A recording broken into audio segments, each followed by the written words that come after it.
Hello, everyone, and welcome back to the Flubcast. In this episode, we are going to be discussing the exhibition game between Barbados and Guyana. It was a great game in Barbados. I think it was a wonderful warm up for them. Both sides didn't have their full strength squads, and I will be focusing primarily on Barbados because, of course, all eyes are falling on the big game at the end of the month between Barbados and TNT here in Trinidad. So a lot of what I'll be doing is reviewing some of the players for Barbados that stood out and then some areas that they struggled in or just need to take a little look at. Again, I'm just a fan, but these are my opinions. Before I do that, though, I just want to hail out for Guyana. I just thought that Tyrese Prescott back at fullback for them. He had a pretty good game. He was able to make the first man miss a lot, recover a lot of deep kicks. Always nice to have that kicking option from fullback as well. He missed some of his partners in crime like Lionel Holder and Godfrey Polidor, some game breakers. I think Guyana missed that speed and it was very rainy conditions. So it was very challenging. Very inexperienced team. Besides Theo and Staggy, who came out there and played well.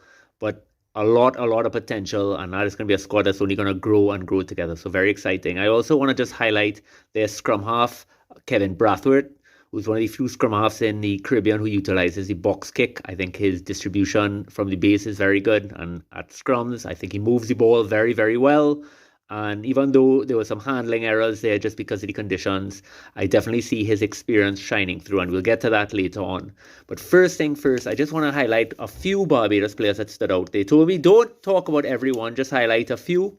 So I want to do that, and then I'll get to the overall areas of the game that I think are going to be the difference here in Trinidad. Now, also we should just mention, Barbados may be bringing in some extra people. All the guys that were there really are primarily they're locally based players, and I thought they could be incredibly proud of that performance. A few of their players really stood up and shined, and TNT took notice. Who's going to win that game and move to go and play Mexico? Who is Barbados going to bring down? Who is TNT going to start? We're going to get a lot of those answers next week. But for now, here are some guys that I just wanted to highlight. First thing first, for Barbados, Luis Johnson, who was their second row. Safe pair of hands, actually great distribution, and was able to just use those runners coming around on the outside, just have that little outlet ball. He did very well, and he never just threw any silly passes, just did the basics very well. Next is flank Enrique Oxley. Another safe pair of hands in the line-outs. Worked well around the pitch. Good with ball in hand as well, but I want to talk a little bit about the back row when I get to some of the more macro issues. Next is Kadeem Knight, the scrum half for Barbados. Very, very dangerous in open space. I've seen that. Lots of pace getting around, but he is taking a little bit long to get that pass off from the rocks. You're seeing him get there, take a look around. He's not exactly sure where the pod is setting up. That's only going to come in experience. I think he has a future. A few people mentioned him to me. And he needs to be more vocal. You're seeing it from the scrum, even when they're playing defensively. He's not yelling at his pack, letting them know when the ball is coming out. It's a lot of delayed breaks from the pack. Even the contesting the other scrum half there just needs to get a little bit more confidence. He's obviously playing with a lot of experienced players, but that is his role as a scrum half. You've got to be involved. You've got to be the eyes, set the tone for everybody, know what's going on, scream so everybody's on the same page. And that's going to come in time. But overall, he could be very proud of his role out there. Next man up is John Howard, the hooker. Really good at hitting his line-out jumpers. If I had to be critical of Mr. Howard, I would just say there are a few times when Barbados didn't go for that ball off the top. They brought it down and they got that go-forward drive. And they were moving up the field. There was even one on the 5-meter line where he had it there in the back. And even though they was going forward, he looked to break and just go. And of course, that's so frustrating for the rest of the pack where you have all this momentum going, everybody's head down, driving, and then you're going to break off. He could have walked in to score. But that's the only criticism. Otherwise, he had a great game. A guy that absolutely shone, and I got so many messages about him, DeAndre Phillips, the fly half for Barbados. Wonderful goal kicking.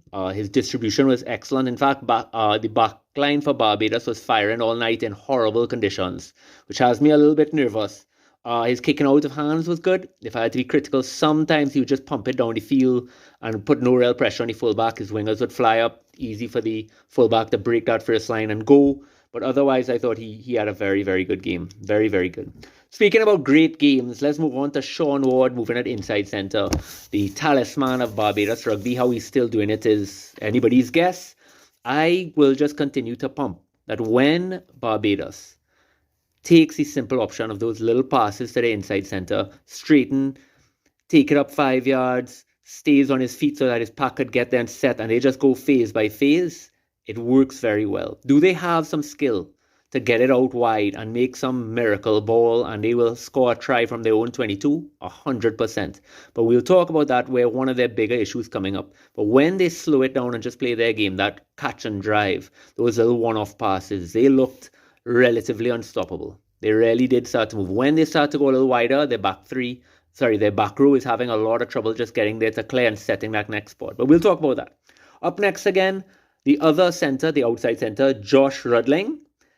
Great game defensively. A lot of teams struggle with that outside centre channel against Guyana, and he was able to shut it down, move up.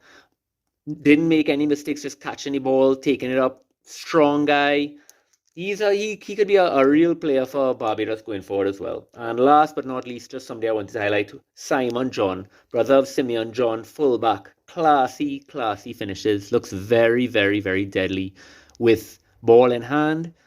Made some wonder tries. If I had to be critical, his kicking out of hand just has to work on that. And a few times when he's receiving that high ball, he is not really sure which decision he wants to make. Does he want to run? And a lot of that comes back to his wingers not coming back and giving him an option as well. But as a attacking fullback, he had a wonderful game. Absolutely stellar game. So with that, highlighting those 9 Bajans. Oh, I'm sorry, I left out one. I'm now seeing my last, and I was wondering, how the hell did I not mention him as well? I would like to talk about number 8, Jeremy Nelson, a big boy, strong ball carrier, fast as well. When Jeremy has ball in hand, he's switched on, he's hard to bring down. He even gets his hands loose very often to get some passes off. Very good. I'm going to be a little critical of them as we get to the macro issues, but recognize that strength in the tackle as well. Mr. Nelson has put on a ton of muscle, and he's a big worry coming to Trinidad. But with that being said, I'm going to be a little bit critical now of Barbados because they're coming here, they're looking for the title, they want to go to play Mexico, and these are some issues that keep on reoccurring in their game. So here's a rough breakdown of a few areas that I think Barbados just needs to be aware of when they're looking at the footage themselves. First thing is the back three working together, especially when the opposition has kicked the ball deep down to your fullback. There's a real lack of urgency from the wingers to get back. One of their other players that didn't play in this game, a guy called Callum Dunn, white boy who comes down and plays for Barbados there. His urgency when the ball is kicked deep is always something, aspect of his game I like. He knows when he comes back as well, it's very difficult for the defense to press because of the fact now that the fullback has that option on the wing. Too many times the Bajan wingers were just half jogging back saying, okay, well, the fullback will bring it back to us. That's not how it works. Get back. If he's under trouble, he makes a mistake, he has the all there to clear the ruck and make an option. The next thing would be really just a general thing for Barbados is that a lot of times, even from kickoffs, they're having some trouble clearing from their 22, which is a big surprise because you have a big boot like DeAndre's. I spoke about DeAndre Phillips, the 10. And sometimes what I'm thinking is happening is you'll see that they would receive the ball, get tackled close to the sideline, and instead of maybe just running one more phase just to give the kicker a better angle, really just a one-off pass from the scrum half to a big ball carrier, take it up 5, just a little bit more in field to get that angle a little bit more set for DeAndre. They try to do a rush. So they would receive it from the kickoff, bring it down tight, defense sets, ball out from the scrum half, huge pressure coming up defensively, and DeAndre kind of has to just slam something upfield, and a lot of times only get like 15 yards. So just a easy one extra phase can make the world of difference. The next thing, again, I keep on reiterating, and you have guys like Oxen, these big pack, and every time they bring it down, they just make so much yards and suck in so much defense. Now, obviously, with the way the backline was working, I'm not arguing to say don't go wide, but so many times they went just for that tap off the top. And it just continues to surprise me. But if that's what they want to do and that's where they see it, go for the glory. But I just think they could score so many tries and win so many penalties, just bringing it down and being patient from those driving mauls from the line out.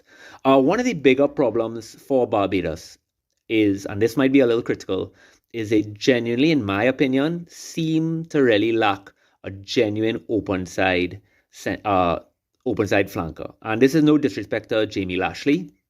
He's a big, strong, another guy, big ball carrier as well, powerful. But just in terms of getting to that outside channel, so a lot of times they're trying to go wide, and you'll see, and if they make that break and they're gone, fantastic. But if they're tackled, it takes them a while to reset that ruck. It takes a while for a pod to set because the back row from the pack is moving so slowly. And you'll see it, and I even just invite you all to take a look at some of these scrums, even as early on the 40th minute. I think I'm going to include some highlights there.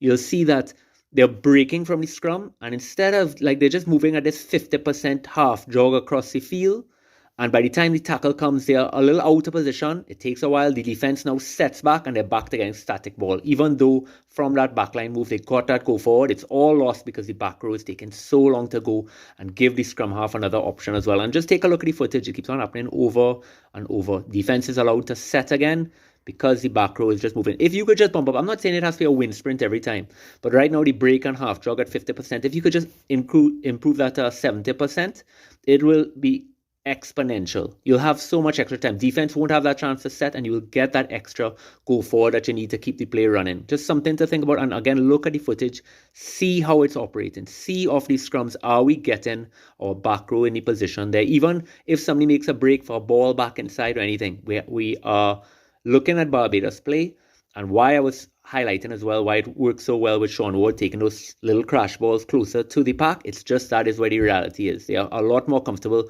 just going short for the pack and working there. They are having some trouble going wide. The next thing, and this is just a coach killer, the amount of silly penalties that Barbados gives away from rucks that are already lost, but they'll leave a hand in your hang. I'm seeing the referee saying, leave it, and they just leave it, and they take all the pressure off the other side. They concede a penalty, everybody could take a step up, kick for field position. Just get rid of those little silly penalties out of your game. And one of the other things that just, it kind of feeds off the same issue with the back row just having trouble setting, is when Barbados, and again from a few lineouts and from scrums, you saw this, when the ball is pushed wide into that wide channel there, the reset option for the scrum half is so wide. So imagine they're on one side of the field, on the right side. They go all the way to the left. He's tackled. They set it. The scrum half is there. The first pass for him. So Barbados is now set. Tackle made. They have set. They have their guys lined up there. And the scrum half's first option is about 15 feet away. And it's one guy. And the guy next to him is another 10 feet away. So the scrum half gets it, passes. That first receiver there takes it under huge pressure. And he's just tackled, and they lose all the momentum going back. Either they have to get something a little more static, even like a little pick and go there with a forward, or one-off pass a little tighter. But to imagine that you're going to have all that time for that extra pass, it just doesn't happen. I'm going to try to include just an example there in the footage as well. But overall, thinking about what Barbados is bringing and has available, when I think some of the players that could be added to this squad, it is a very, very exciting time for Barbados rugby. A very, very exciting time. And I hope you all listen to this and say, who the hell does this fool think he is? And we're going to show TNT at the end of the month what we're all about. And I'm looking forward to it. I think Barbados TNT is going to be an epic game. And until we see these squads, I will hold back my prediction. But I'm looking forward. Hope we'll have a beer together, guys. All the best. And thank you all. See you all soon. Bye.